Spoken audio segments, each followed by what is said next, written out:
Nous aspirons tous à avoir une situation meilleure à celle que l'on a aujourd'hui.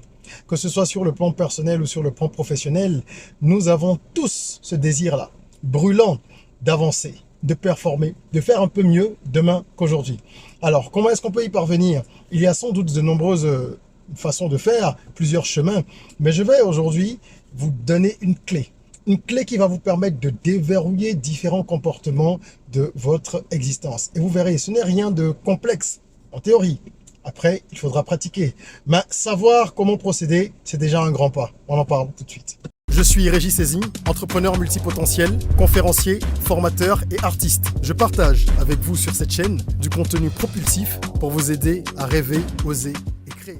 Hello les rocks, j'espère que vous êtes solides. Moi je suis en pleine forme et je suis plein de gratitude envers l'univers. Si vous êtes là pour la première fois, bienvenue, abonnez-vous, activez la cloche de notification parce que je suis convaincu que cette chaîne vous aidera à accélérer votre croissance personnelle et professionnelle. Ici on parle de développement personnel, de mindset, d'entrepreneuriat, de business, bref de tout ce qui permet à chacun de prendre conscience de son potentiel et de l'exploiter au maximum. Aujourd'hui, je veux parler avec vous de ce que j'appelle la clé ultime. En tout cas, une des clés utiles, parce qu'il y en a plusieurs sur le trousseau. Mais je pense que ce qu'on va voir peut vous permettre véritablement de débloquer des niveaux dans votre vie. Comme je le disais, nous avons tous cette envie-là, hein, brûlante, d'avoir des finances plus reluisantes, d'avoir des relations beaucoup plus harmonieuses avec les autres autour de nous, d'être en paix avec nous-mêmes et d'avancer, tout simplement sur le chemin, mais d'avancer dans ce sens, d'avancer vers le haut, donc de monter, pas de descendre. Personne n'a envie de régresser. Force est de constater que certains événements de la vie nous font parfois tanguer, il y a des hauts, il y a des bas. Mais lorsqu'on arrive à comprendre ce que je vais évoquer, malgré les difficultés, malgré les crises, malgré les incertitudes, on parvient à maintenir le cap et à avoir surtout en ligne de mire des ambitions qui nous permettent de grimper. Je vais commencer par le volet finance, parce que c'est un volet quand même très important. On a besoin d'avoir une certaine aisance financière, en tout cas d'avoir de l'argent suffisamment pour vivre convenablement, prendre sa famille en charge, se prendre en charge soi-même, réaliser des choses impactantes. Donc on a besoin d'argent. On ne peut pas vivre que d'amour et d'eau fraîche. Si vous avez cette envie-là de gagner plus d'argent, la première chose qu'il faut que vous compreniez, c'est qu'il faut élever vos standards. Et je souligne ce mot de deux traits. Élevez vos standards. Élevez vos standards, pourquoi? Parce qu'il y a beaucoup de gens qui ne sont pas capables aujourd'hui de vous dire combien ils valent. Ça commence par là. Vous demandez à quelqu'un, qu'il soit entrepreneur ou qu'il soit salarié, peu importe, combien vaux-tu?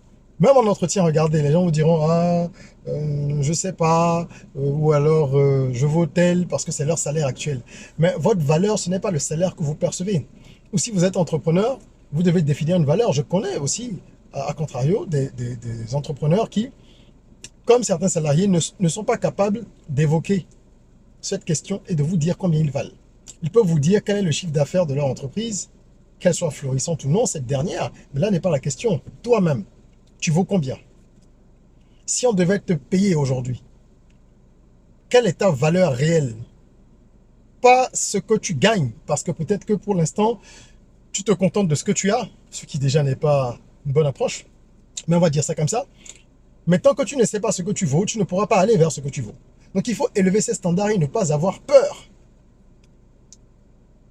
d'annoncer des chiffres élevés. Les gens ont souvent cette crainte-là. Vous tombez sur un consultant, il a du mal parfois à vous dire qu'il facture 10 000 l'heure parce qu'il se dit que vous allez trouver que c'est cher, nanani, nanana. Non. Regardez combien facturent les médecins quand vous allez en consultation. Ça ne dure pas une heure. Et pourtant, plus ils sont spécialisés, plus ils sont réputés, plus ils coûtent cher. C'est pareil dans tous les autres domaines. C'est parce qu'ils ont une estime d'eux-mêmes qui est importante parce que la société confère à certaines catégories socio-professionnelles une certaine aura. C'est ça qui leur permet peut-être d'en parler sans complexe. Et puis, ce sont des choses qui sont plus ou moins standardisées.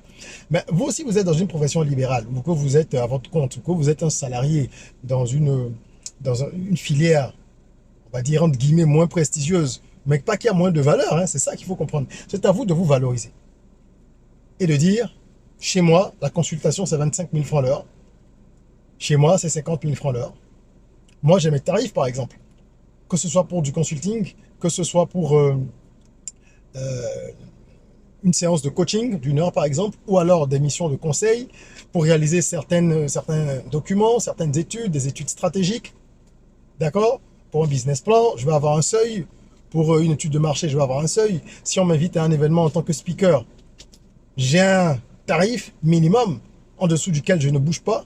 Et ces tarifs-là changent chaque année, parfois plusieurs fois par an, en fonction de l'évolution de la notoriété, des compétences, etc. Donc vous devez déjà avoir cette envie-là de vous valoriser. Ça veut dire avoir une véritable estime de soi. Et vous devez être guidé par cette envie. Il ne s'agit pas de surfacturer. Vous n'allez pas dire à quelqu'un que vous valez 30 000 francs l'heure ou, je sais pas moi, 3 millions le mois. Si vous n'en avez pas la compétence, ce n'est pas seulement le diplôme. Parfois, ce n'est même pas le diplôme. Qu'est-ce que vous avez comme valeur que vous pouvez apporter qui justifie que vous puissiez facturer un tel montant? Donc, quand vous commencez à prendre conscience de ça, ça vous amène aussi à identifier vos carences et à comprendre que vous devez aller bosser pour combler ces carences-là. Parce que si vous voulez facturer tant, il vous faut tant. À ce moment-là, si vous êtes réaliste, vous direz, ah oui, mais j'ai pas encore tant, donc je peux pas. Donc il faut que soit je fasse une formation complémentaire, soit je fasse ceci, soit je fasse cela. Dans tous les cas, il va vous falloir soit vous mettre à niveau, soit entamer un processus de renforcement de capacité, soit changer de positionnement. Il va falloir switcher quelque chose. Donc élevez vos standards, ça va vous obliger vous-même à vous élever, à être rigoureux avec vous-même. Et là, vous pourrez exiger auprès des gens plus d'argent, un salaire plus élevé, des honoraires plus élevés, un cachet plus élevé, etc. C'est extrêmement important et ça fonctionne comme ça. Ce n'est pas de l'arrogance. C'est simplement que quand vous savez ce que vous valez parce que vous avez fait en sorte de valoir véritablement cela et que ce n'est pas une valeur qui est une vue de votre esprit, mais une valeur perçue par les autres, à ce moment-là, vous n'avez aucune difficulté à demander plus, à gagner plus. Et vous êtes en mesure de refuser certaines offres parce que vous estimez qu'elles ne sont pas à la hauteur, qu'elles ne vous valent pas, tout simplement. Et c'est comme ça qu'on améliore progressivement ses finances et qu'on grandit, en augmentant sa valeur et en faisant en sorte que ce soit perçu véritablement par les autres.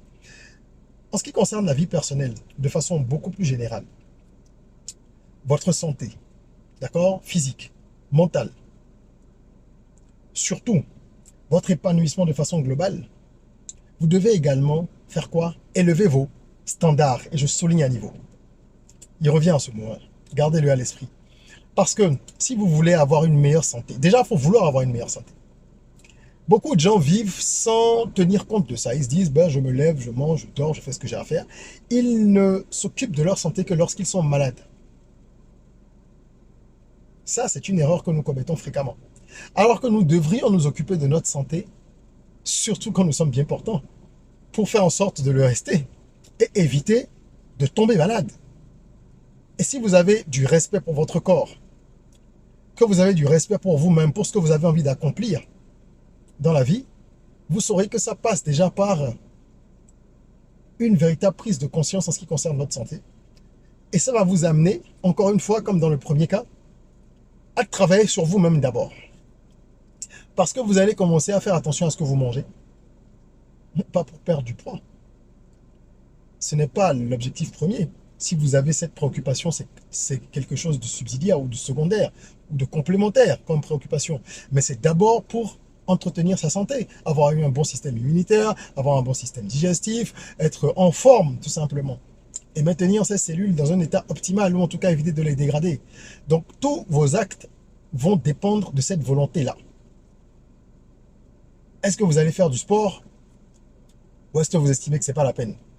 Vous verrez que des choses très simples que vous négligez vont commencer à vous paraître évidentes et indispensables lorsque vous allez commencer à vous dire, ah tiens, moi j'aimerais quand même que ma vie change. Je me pose la question de savoir qu'est-ce qu'il faudrait que je fasse pour être en meilleure santé. Qu'est-ce qu'il faut que je fasse pour être plus épanoui. Et là, vous comprendrez que en fait, vous étiez en pilotage automatique et qu'il faut repasser en pilotage manuel pour prendre des décisions éclairées. Vous devez décider de mériter mieux. Seulement en ce qui concerne la vie personnelle, personne ne va vous apporter ce mieux-être-là. C'est vous-même à travers vos décisions En ce qui concerne l'alimentation, le sport, comme j'ai dit, hein, et tout le reste, c'est vous-même qui allez élever vos standards et vous imposer la discipline nécessaire pour être dans les conditions qui vous permettent de vous sentir mieux et d'être mieux. Votre estime personnelle doit être là. Et je répète, tout à l'heure, je disais que ce n'est pas de l'arrogance. Ici, je dirais que ce n'est pas de la prétention. Vous devez savoir que vous êtes un bijou. Et qu'un bijou, ça s'entretient. Vous devez vous entretenir sur tous les plans. Vous avez besoin d'un équilibre. Vous avez besoin d'avoir une vie spirituelle. Il n'y a pas que la vie financière qui compte. Vous avez besoin d'avoir un bon moral, un bon état d'esprit. Donc, il faut un équilibre. Et pour ça, il faut élever vos standards. Et je finirai en parlant des relations. Et ça, c'est très important. En ce qui concerne les relations, il vous faut absolument, encore une fois, faire quoi pour les améliorer? Élever vos standards. Donc, le secret que je voulais partager avec vous, en fait, c'est ça. Élevez vos standards. Si vous voulez avoir des relations harmonieuses, vous devez déjà définir qui vous êtes. Qui êtes-vous? Qu'est-ce que vous tolérez? Qu'est-ce que vous ne tolérez pas? Quelles sont vos qualités, vos défauts? C'est la base. Mais il n'y a pas beaucoup de gens qui font cet exercice, qui paraît simple. Les gens n'aiment pas se regarder dans le miroir et voir qui ils sont, se challenger. Il faut commencer par faire son autocritique. Comme je dis dans le morceau Ton pire ennemi, qui est sur mon album de développement personnel sur un rock, que je vous invite à aller écouter, hein, le lien est dans la description. C'est de la musique urbaine, mais avec que des thématiques de développement personnel. Vous pouvez streamer l'album ou l'acquérir. Je dis, s'autocritiquer, c'est un électrochoc. Ah oui, ça électrocute. Parce que quand on fait vraiment le travail de l'introspection, de façon honnête, on se rend compte que on n'est pas aussi cool que ça. Hein. On n'est pas aussi lisse que ça. Mais c'est bien. C'est en acceptant de voir toutes les éraflures qu'il y a et toutes les aspérités qu'on peut prendre la décision de se poncer, de travailler, de lisser un petit peu les choses, de s'améliorer. Et ce n'est qu'en étant déjà conscient de qui vous êtes que vous pourrez exiger des autres un certain nombre de choses. Soyez exigeant avec vous-même et vous le serez avec les autres.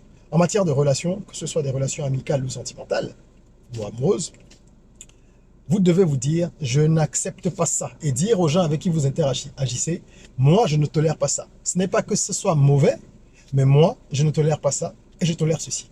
Ne restez pas dans des relations, par exemple, simplement parce que vous êtes dépendant affectivement.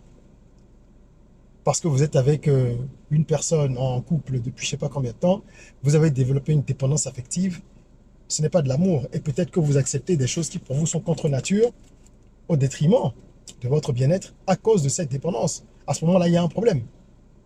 Vous devez être ferme et dire avec courage, non. Il y a des choses que je ne tolère pas et si ça ne change pas, alors je m'extrais de la relation. Ce n'est pas du radicalisme.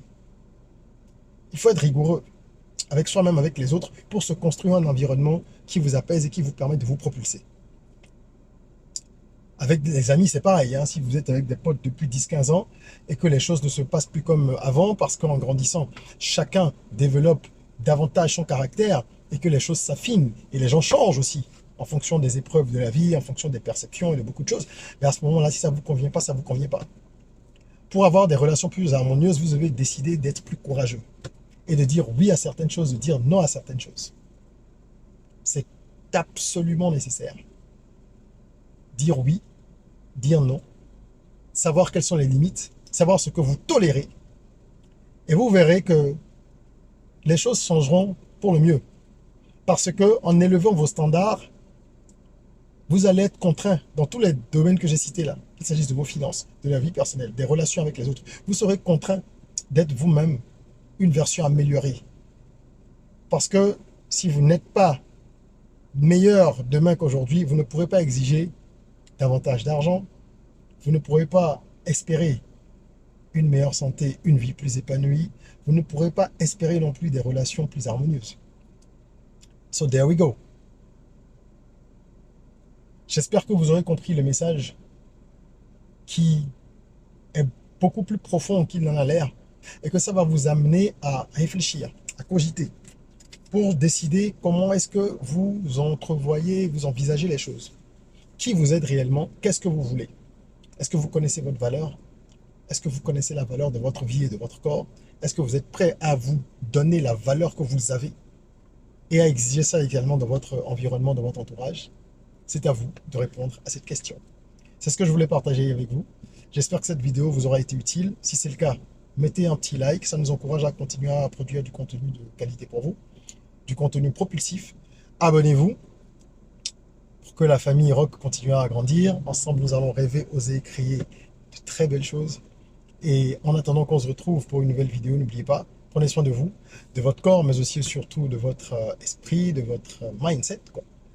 Rêvons, osons, créons, soyons rock.